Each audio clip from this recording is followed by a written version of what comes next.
도시에 살면서 늘 제주도의 평화로운 생활을 꿈꿨는데 막상 이곳에 와보니 예상치 못한 문제들에 부딪히게 된 거죠. 그 문제는 다름 아닌 가족과 지인들이 제주도로 여행을 오면 우리 집을 너무나도 당연하게 드나들며 마치 자기 집인 양 이용하는 것이었어요. 처음에는 반가웠죠. 어머니, 마당이 너무 예쁘네요. 여기서 고기 구워 먹을 수도 있어요? 그럼 고기 구워 먹을 수 있지. 아들과 며느리는 잠깐 집안을 둘러보더니 자신들이 가져온 짐을 마치 호텔에 온 사람들처럼 아무렇게나 던져놓고는 아이들을 데리고 급히 나갈 준비를 하더라고요. 저희 나갔다가 저녁 시간 전에 들어올게요. 아들과 며느리는 저희 집을 단순히 숙식을 제공하는 숙박업소 정도로만 생각하는 듯 했습니다. 안녕하세요. 부엌사연 구독자 여러분. 저는 제주도의 귀촌에서 살고 있는 65의 윤경이라고 합니다. 그동안 서울에서 쭉 살다가 은퇴 후 남편의 고향인 제주도로 내려왔어요. 제주도에 정착한 지도 이제 2년이 다 되어 가네요. 요즘은 제주도 생활에 만족하며 지내고 있지만 사실 처음 1년 동안은 남들에게 차마 말하지 못한 고민 때문에 소가리를 많이 했습니다. 도시에 살면서 늘 제주도의 평화로운 생활을 꿈꿨는데 막상 이곳에 와보니 예상치 못한 문제들에 부딪히게 된 거죠.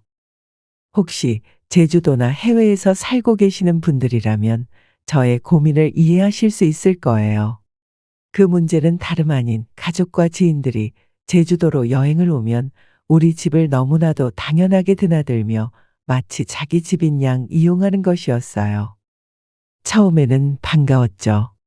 요즘은 자식들이 너무 찾아오지 않아서 걱정이라는데 자주 얼굴 보니 좋다고 생각했어요. 하지만 그 생각은 그리 오래가지 않았습니다. 배려 없는 일방적인 방문이 얼마나 불쾌하고 고생스러운 일인지 몸소 체험하며 깨달았거든요. 아이들은 마치 저희 집이 펜션이라도 되는 것처럼 행동했고 힘든 뒤치다꺼리는 고스란히 저희 부부의 몫이 됐죠. 집이 어질러지고 식사를 준비하며 청소까지 하느라 하루가 어떻게 지나가는지도 모르게 바쁘기만 했습니다. 손주들은 집안을 뛰어다니고 자식들은 그저 바깥 구경을 나가고 아무리 가족이라도 서로 배려가 없다면 그게 얼마나 고된 일인지 아시는 분들은 아실 거라고 생각됩니다. 오늘 제 사연을 함께 들어보시고 아무리 부모와 자식 사이라도 일방적인 공짜 사랑은 없고 서로 배려가 얼마나 중요한 것인지 그런 삶의 지혜에 대하여 함께 이야기해 보면 좋겠습니다. 퇴직 전 저와 남편은 오랫동안 제주도에서 살겠다는 꿈을 키워왔습니다. 남편은 제주도 출신이라 고향에 대한 애착이 컸고 저 역시 그동안 대도시에 살면서 쌓아온 피로를 풀고 싶었어요. 서울 생활이란 저희 부부에게는 정말 숨 쉴 틈조차 없이 바쁘고 치열하게 느껴졌습니다. 시골촌 동네에서 올라온 젊은 부부가 그곳에서 자리를 잡고 아이를 둘 낳아 키우는 과정이 어떻게 쉬웠겠어요. 저는 아이들 키우는데 온 정성을 쏟았고 남편은 주말도 없이 회사 일에 매달렸지요.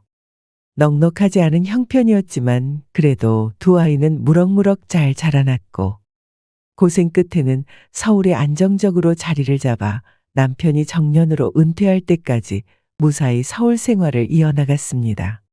첫째 아들 성민이와 둘째 딸 지연이도 서울에서 각자 제 짝을 만나 결혼을 해서 가정까지 이뤘고요.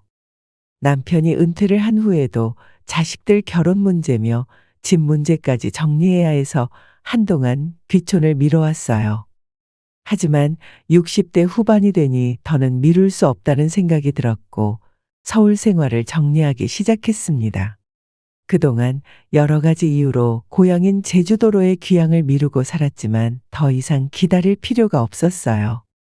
자식들도 다 결혼해서 자리 잡았고 경제적으로도 큰 무리 없이 살아갈 수 있었으니 더 늦출 이유가 없었죠. 처음에 제주도로 내려간다고 했을 때 저와 남편의 결정에 아이들은 걱정 반 설렘 반이었습니다. 엄마, 제주도에서 잘 지낼 수 있겠어요? 좋은 곳이긴 해도 섬 생활이 쉽지는 않을 것 같은데.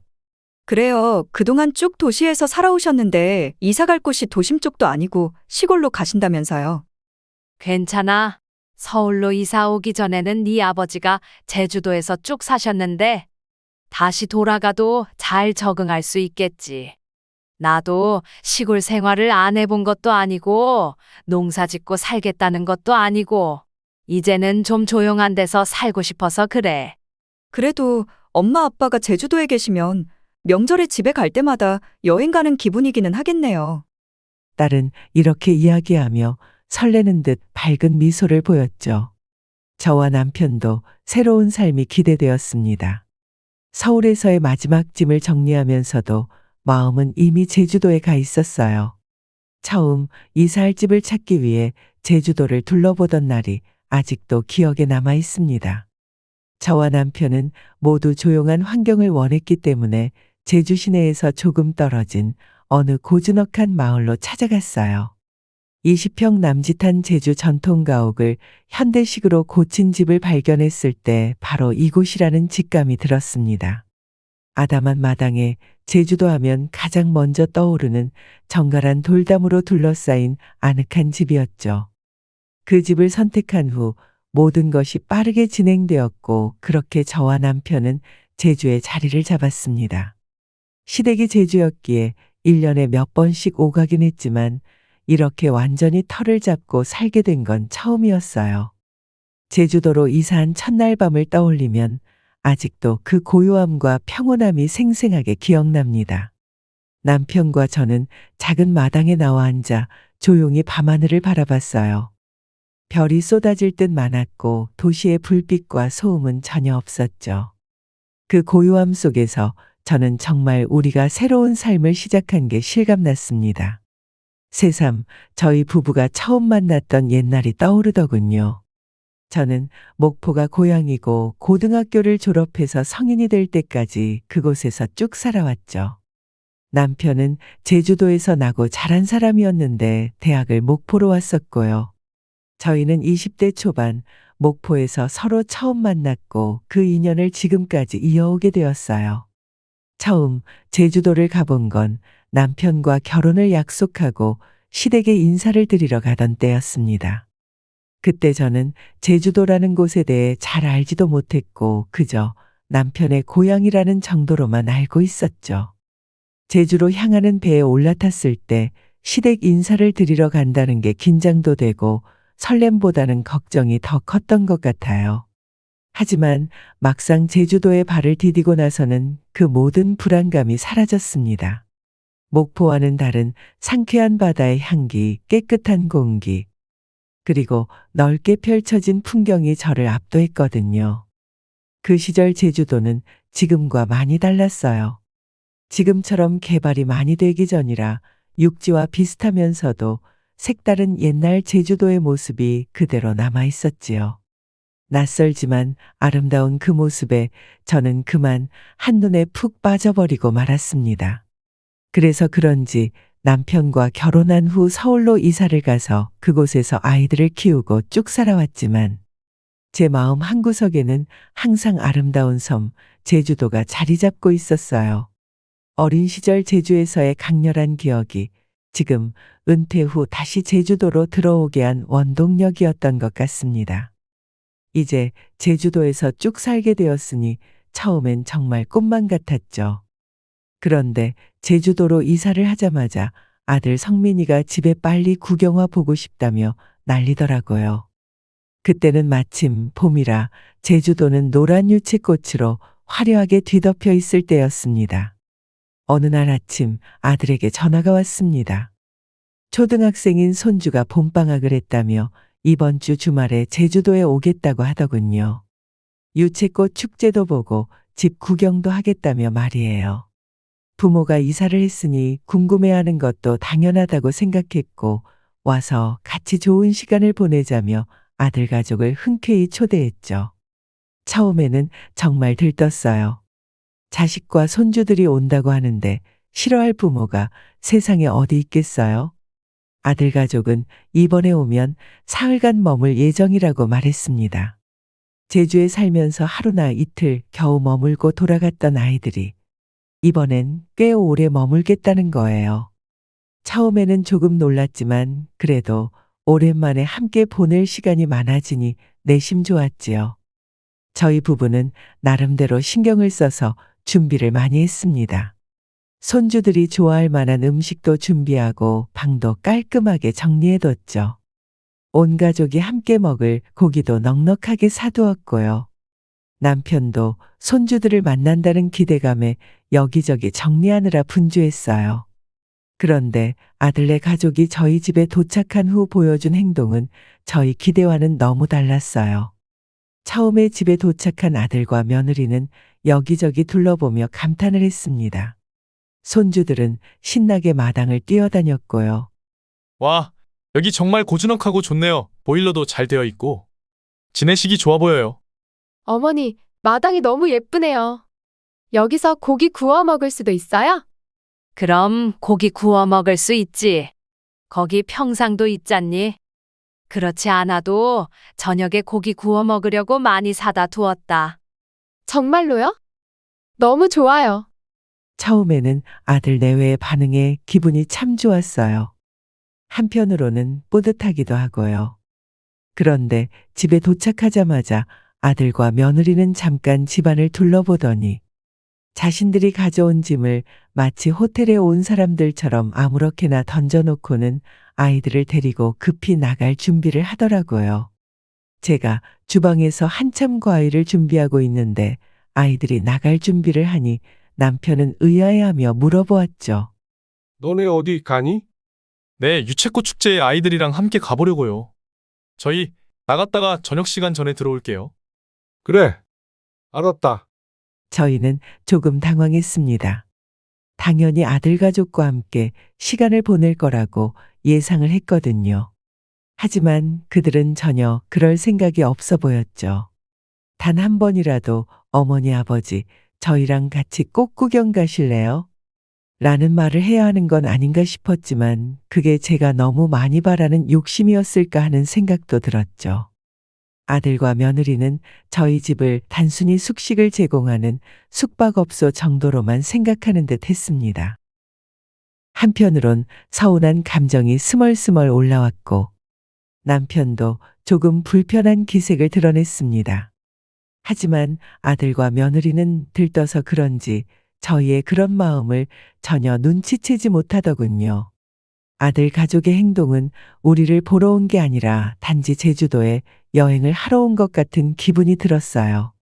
저와 남편은 어쩔 수 없이 아들 가족이 돌아오길 기다리며 뉘엿뉘엿 저무는 풍경을 지켜봤습니다. 집안이 고요해지니 할 일이 없어서 마당에 나와 서성이며 저녁 준비를 하기로 했죠. 그러던 중 저 멀리서 차 소리가 들리더니 아들 가족이 도착했습니다. 그들은 차에서 내리자마자 환하게 웃으며 들어오더군요. 제주 유채꽃이 정말 예쁘네요. 인생사진 많이 찍고 왔어요. 유채꽃 축제가 마음에 들었는지 아들과 며느리는 부산스럽게 말들을 쏟아냈습니다. 저는 내심 서운했지만 즐거워하는 아이들을 보며 서운한 기색을 감추고 묵묵히 저녁을 준비했어요. 남편도 별말 없이 불판을 준비하기 시작했고요. 그래도 애들이 즐거워 보이니 그걸로 됐다고 생각했습니다. 마당에 불을 피우고 두툼한 삼겹살과 목살을 올리자 고소한 냄새가 피어오르기 시작했습니다. 돼지 기름이 석쇠 불판 위로 떨어지며 고기가 익어가기 시작했죠. 곧이어 손주들이 뛰어다니며 소리를 지르기 시작했어요. 8살, 5살 손주들이 마당을 헤집고 다니며 신이 나서 노는 모습을 보며 저는 살짝 당황스러웠습니다. 그런데 며느리가 그 모습을 보고는 이렇게 말하더군요. 아이 참, 애들이 너무 신났네요. 역시 시골집이 좋긴 좋아요. 서울에서는 이렇게 뛰어놀 기회가 없으니 여기서라도 이렇게 마음껏 뛰어놀아야지. 지금 아니면 언제 이렇게 마음껏 뛰겠어요? 저는 그 말을 듣고 잠시 멈칫했습니다. 물론 아이들이 뛰노는 걸 막고 싶진 않았지만 여기가 그래도 할아버지 할머니 집인데 조금은 조심하는 게 예의이지 않나 하는 생각이 들었거든요. 서울집에서는 아이들을 타일러 조용히 하라고 했던 기억이 떠올랐어요. 손주들이 아무리 어리다고 해도 그땐 조심하는 태도가 있었는데 시골집이라서 그런지 몰라도 며느리도 아이들도 완전히 자유로워진 모습이었죠. 아이들은 며느리의 말에 더 신이 나서 소리를 지르며 마당을 뛰어다녔고 저와 남편은 그저 고기를 뒤집으면서 그 모습을 지켜볼 수밖에 없었습니다. 그러다 아이들은 저희 부부가 정성껏 키우던 화초를 망가뜨리기도 했고요. 여러모로 불편한 저녁 시간이 지나가고 있었죠. 저녁 식사를 마치고 나서도 아들과 며느리는 뒷정리를 도와주려는 모습을 보이지 않았어요. 식탁에서 이야기를 나누던 중 손주들이 신나게 뛰어노는 모습에 함께 웃음을 터뜨리기도 했지만 그 후로는 아이들만 챙기고 방으로 쏙 들어가 버리더라고요. 마당은 엉망진창이었습니다. 저와 남편은 아들과 며느리의 태도에 어이없을 지경이었죠. 보다 못한 남편이 아들을 불러내어 마당을 정리하게 했지만 아들은 그마저도 대충대충 하더니 곧 아이들과 놀아줘야 한다며 급하게 방으로 다시 들어갔습니다. 그 다음 날도 상황은 비슷했습니다. 아들과 며느리는 너무나 당연한 듯 저희가 차려준 밥을 먹고 방은 전혀 정리하지 않은 채 몸만 빠져나갔어요. 손주들이 집안을 신나게 뛰어다니면 그 모습을 바라보며 그저 웃기만 했고요. 참다 못한 제가 한마디 했습니다. 그런데 민준이랑 윤서가 집안에서 너무 뛰어다니는 것 같네. 좀 얌전히 있으라고 해야 하는 거 아니냐? 그러자 며느리가 눈을 동그랗게 뜨며 이렇게 말했어요. 어머니, 시골집에서는 이렇게 뛰어놀아야 하는 거 아니에요? 아이들이 이렇게 뛰어놀지도 못하면 뭐하러 여기까지 오겠어요. 며느리의 그 당당한 태도에 저는 할 말이 없었습니다. 그땐 시골집이라면 며느리 말대로 그렇게 하는 게 당연한 건가 하는 생각이 스치기도 했어요. 결국에는 멀리 제주까지 찾아와 준 아들 가족을 불편하게 만들기 싫어서 따끔하게 뭐라고 말하지 못했습니다. 그저 마음 한구석에 알 수 없는 찝찝함이 쌓여만 갔죠. 그렇게 아들 가족이 온 집안을 휘저어놓고 떠난 뒤 이제는 딸 지연이네가 찾아왔습니다. 여름 휴가라면서 박서방과 준영이를 데리고 제주도까지 온 거죠. 손자 준영이도 이제 4살이 됐으니 귀여운 모습을 보고 싶기도 했지만 마음 한편으로는 또 한 번 피곤한 한 주가 될 것 같다는 불안감이 스쳤어요. 아니나 다를까 지연이네도 아들과 다르지 않았어요. 서울에서는 1박도 겨우 하고 가던 애들이 제주도에 와서는 일주일이나 머물겠다고 하더군요. 저는 딸에게 조심스럽게 말을 꺼냈습니다. 일주일이나? 우리 집도 좁은데 너무 길지 않니? 그러자 지연이는 아무렇지도 않게 웃으며 대답했어요. 이번 여름 휴가는 박서방이랑 시간을 잘 맞춰서 좀 길게 잡았어, 엄마. 여기서 편히 쉬려고. 숙소는 안 잡고 우리 집에서 있을 거야? 엄마, 숙소는 무슨 숙소야. 부모님 집이 제주도에 있는데 다른 데서 왜 자겠어? 그리고 성수기라 제주도 숙박비가 얼마나 비싼 줄 알아? 물론 딸 입장에서 보면 당연한 일일 수도 있을 것 같았습니다. 그러나 입장을 바꿔서 저희 부부가 아들이나 딸네 집에서 일주일씩 머무른다면 아이들이 편안하게 반겨줬을까요? 그런 일을 요구해 본 적도 없었지만 아마 그렇게 했더라면 많이 불편해했을 거예요. 저희도 아이들과 마찬가지로 손님이 집에서 오래 머무른다는 것은 부담스럽기도 하고 힘든 일인데 아이들은 그렇게 생각을 전혀 하지 못했습니다. 특히나 제주도 숙박비가 비싸니 저희 집에 머무르는 게 당연하다는 딸의 말에서 저희 부부에 대한 배려는 찾아볼 수 없었죠. 그래도 딸이니까 아들과는 조금 다를 거라고 기대했어요. 그래도 지연이는 부모와 시간을 많이 보내겠지, 같이 이야기도 나누고 함께 가족들 밥도 차려주지 않을까 하는 기대가 있었죠. 하지만 그 기대는 지연이 내가 도착하자마자 산산이 부서졌어요. 딸네 가족은 마치 여행 온 사람들처럼 짐을 대충 던져놓고는 바람처럼 관광을 나가버리더군요. 집안일이나 청소는 물론이고 그 흔한 도와주는 말 한마디도 없었어요. 심지어 이제 4살 된 손주를 하루 종일 맡겨놓고 딸과 박서방 둘이서만 밖에서 시간을 보내고 돌아오는 날도 있었습니다. 그때쯤 저희 부부는 확실히 깨달았어요. 아들과 딸은 자신들의 부모를 만나러 오는 게 아니라 단지 부모의 집을 편리한 숙박업소처럼 이용하고 있다는 사실을요. 손주를 저희에게 하루 종일 맡겨놓고 저녁이 되어서야 돌아온 딸은 저에게 이런 말까지 하더군요. 엄마, 제주도 은갈치가 그렇게 맛있다면서? 우리 갈치구이 해주면 안 돼? 갈치는 못 샀는데 지금은 비쌀 때라서. 그 말을 듣는 순간 저는 당황하여 대답했습니다. 그러자 딸은 아쉬워하는 표정을 숨기지 않았어요. 아무리 그래도 멀리서 찾아왔는데 갈치 정도는 해줘야 하는 거 아니야? 대신 돼지고기 사다 놨어. 마당에서 고기 구워 먹자. 아이 참, 삼겹살은 식당에서 먹고 들어왔는데. 딸이 갈치를 구워달라고 말할 때 문득 그동안 아들과 딸이 제주도에 찾아올 때 빈손으로 왔던 기억들이 떠올랐습니다. 그들은 마치 우리 집이 자기들의 별장이라도 되는 것처럼 빈손으로 오는 게 당연했죠. 그 흔한 과일도 사오지 않으면서 저희 집에 오면 대접받으려고 하는 그 마음이 서운하기도 하고 괘씸하기도 했습니다. 손주들을 데리고 온다고만 했지 부모님을 위해 준비한 건 아무것도 없었어요. 너는 여기가 무슨 식당 딸린 펜션인 줄 아니? 그렇게 먹고 싶으면 네가 사오지 그랬어. 엄마는 무슨 말을 그렇게 서운하게 해? 엄마가 제주도 사니까 뭐가 좋은지 잘 알겠지. 나도 잘 몰라. 앞으로 먹고 싶은 게 있으면 네가 직접 사와. 저는 서운한 마음을 숨기지 않은 채 딸에게 차갑게 말하며 방으로 들어왔습니다. 그 뒤로는 딸도 눈치가 보였는지 제주도 시장에서 이것저것 생선이며 고기를 사오긴 하더군요. 하지만 그렇다고 딸 가족이 저희 부부와 함께 좋은 시간을 보낸 것은 아니었습니다. 그냥 먹고 자고 일주일 지내다 올라갔어요.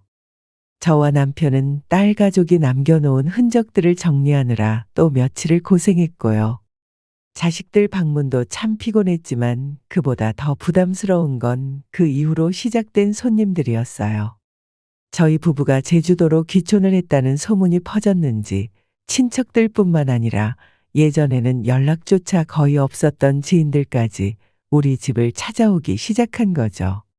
더 이상 자식들만이 아니라 오랜만에 얼굴을 보는 친척들, 그리고 가끔 문자 한 통 없던 지인들까지 우리 집을 관광지처럼 여기는 게 점점 눈에 보였습니다. 어느 날은 몇 년 동안 연락 한 번 없다가 갑자기 전화가 온 지인이 있었어요. 경희야, 오랜만이야. 잘 지내지? 명자야, 정말 오랜만이다. 이게 몇 년 만이야. 나는 잘 지내지. 너 제주도로 이사 갔다면서?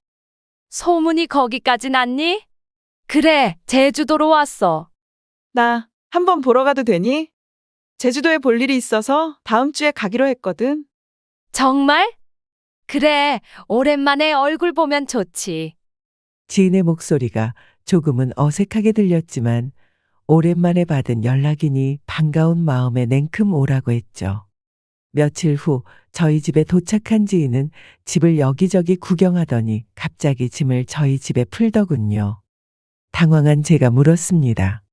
여기 참 좋다. 너희는 정말 복 받은 거야. 나 이 방 쓰면 되지? 딱 손님 방이네. 왜 여기 짐을 풀어?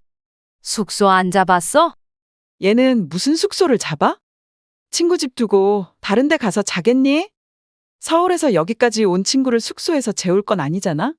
지인은 마치 펜션에 온 사람처럼 짐을 푸는데 어찌나 자연스러운지 속이 터질 것 같았어요.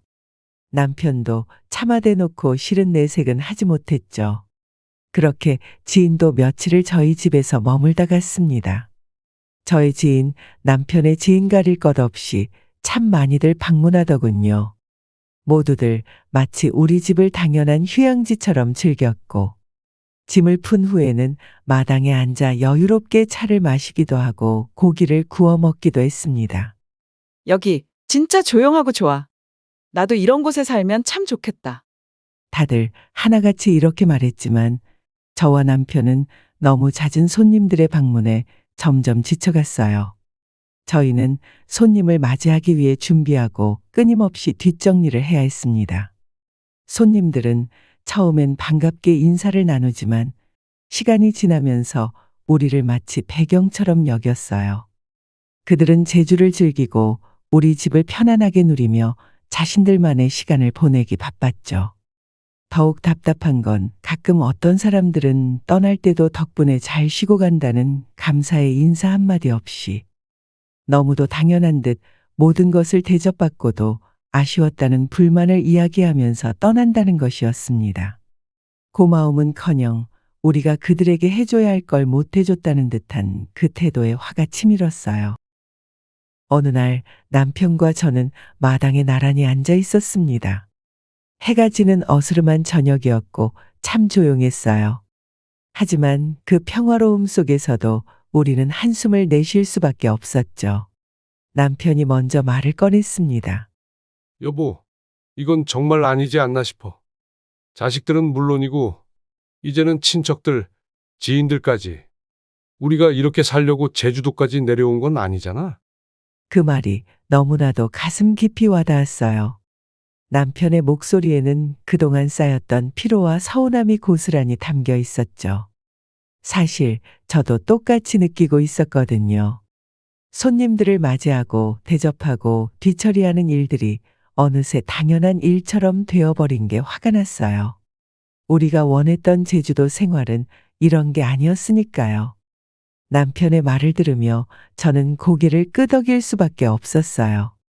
맞아요. 이렇게 더는 안 되겠어요. 제 목소리는 약간 떨렸고 마음속에 쌓인 감정들이 서서히 터져 나오는 것 같았죠. 문제는 손님들이 아니라 그들을 쉽게 거절하지 못하는 우리 자신이라는 걸 그제서야 깨달았습니다. 자식들이든 친척들이든 지인들이든 그들을 편하게만 해주려다 보니 결국 우리가 힘들어졌다는 걸요. 우리에게도 평화로운 삶을 지킬 권리가 있는데 그동안 너무 헌신적이기만 했던 거죠. 남편이 조용히 제 손을 잡더니 말했어요. 이제 우리가 우리를 위해 살아야 해. 우리도 늙었고 몸도 예전 같지 않은데 이렇게 남들 좋은 일만 하다가 시간을 다 써버릴 수는 없지. 옛날에는 손님들을 다 받았으니 습관처럼 그렇게 했지요. 앞으로는 그렇게 하면 안 되겠어요. 남편의 말에 제 마음도 더 단단해졌어요. 우리가 그토록 원했던 제주에서의 평화로운 노후를 지키기 위해서는 더 이상 손님들의 요구에 끌려다녀서는 안 되겠다는 결심이 들었습니다. 그날 저녁 남편과 저는 앞으로 손님들을 더 이상 무조건적으로 받아들이지 않겠다고 결심했죠. 가족이든 지인이든 우리의 삶의 방식에 맞추어야 한다는 원칙을 세우기로 한 거예요. 얼마 후 아들에게서 연락이 왔습니다. 이번에는 가을 억새를 보러 제주에 오겠다는 말이었죠. 저는 예전과는 다른 마음가짐으로 대뜸 물었습니다. 그래, 숙소는 잡았고? 그러자 아들은 어이없다는 듯 대답했어요. 숙소요? 아이, 무슨 숙소예요? 엄마 집 있잖아요. 우리 집에서 묵는다고? 뭐, 이번엔 양손에 선물이라도 가득 들고 올 거냐? 설마 또 빈손으로 오는 건 아니겠지? 어떻게 집에 갈 때마다 선물을 들고 가요?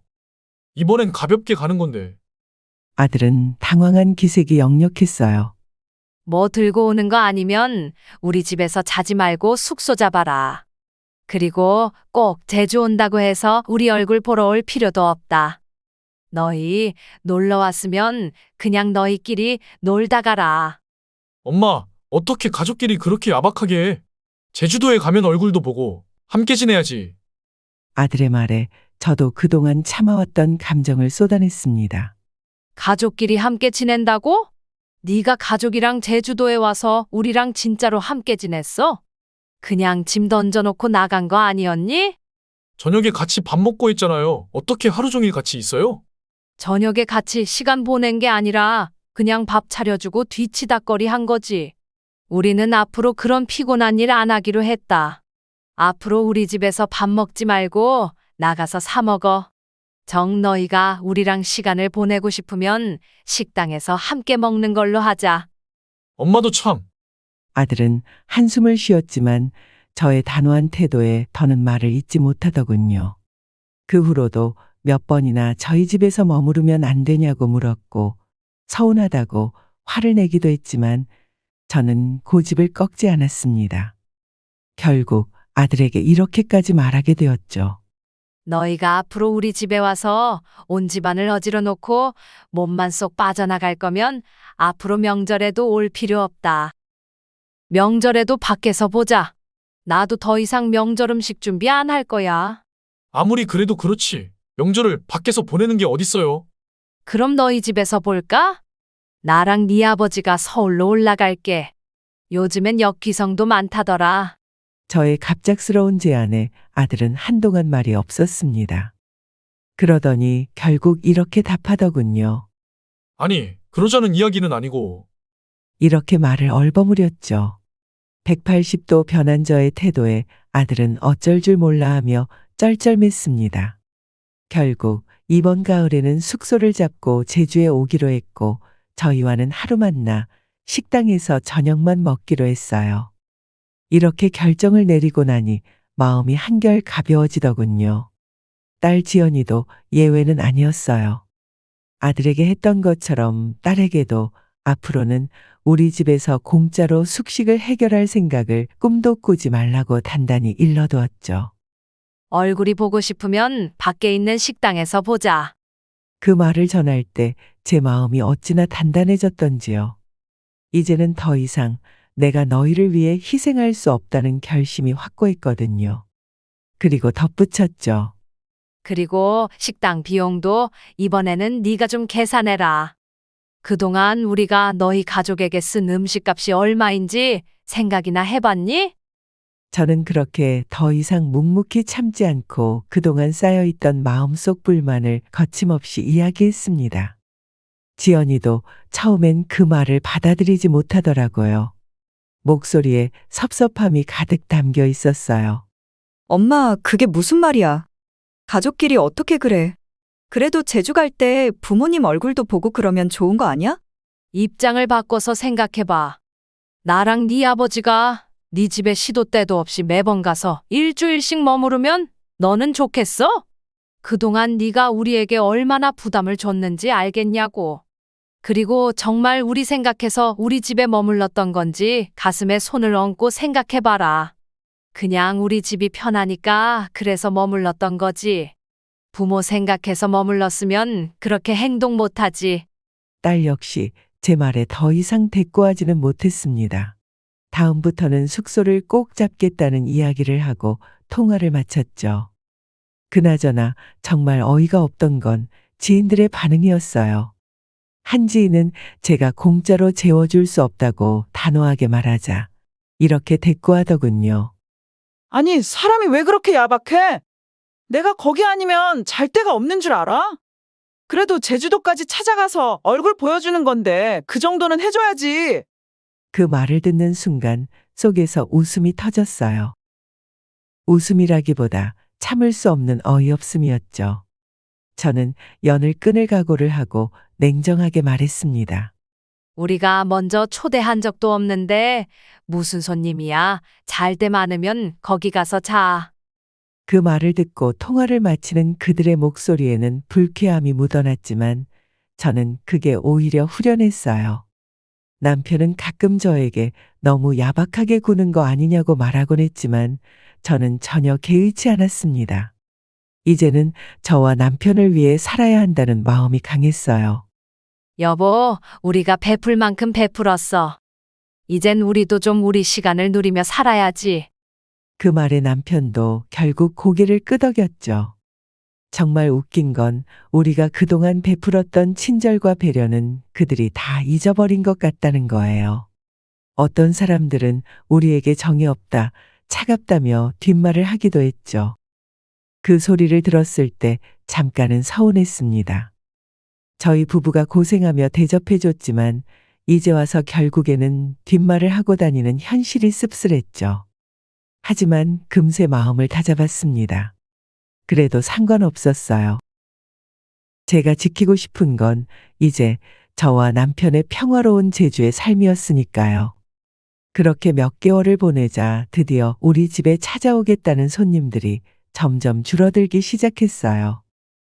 아들, 딸도 지인들도 더 이상 부담스럽게 우리를 찾아오지 않았죠.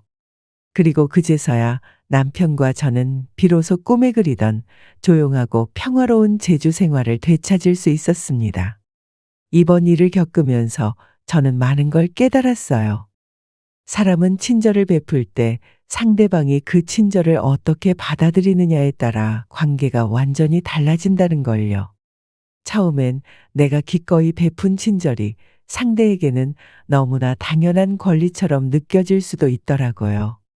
하지만 아무리 가까운 가족이라도 그 친절이 끝없이 반복되면 상대는 그걸 더 이상 감사하게 여기지 않고 마치 마땅히 받아야 할 것처럼 여기는 순간이 오게 되는 것 같아요.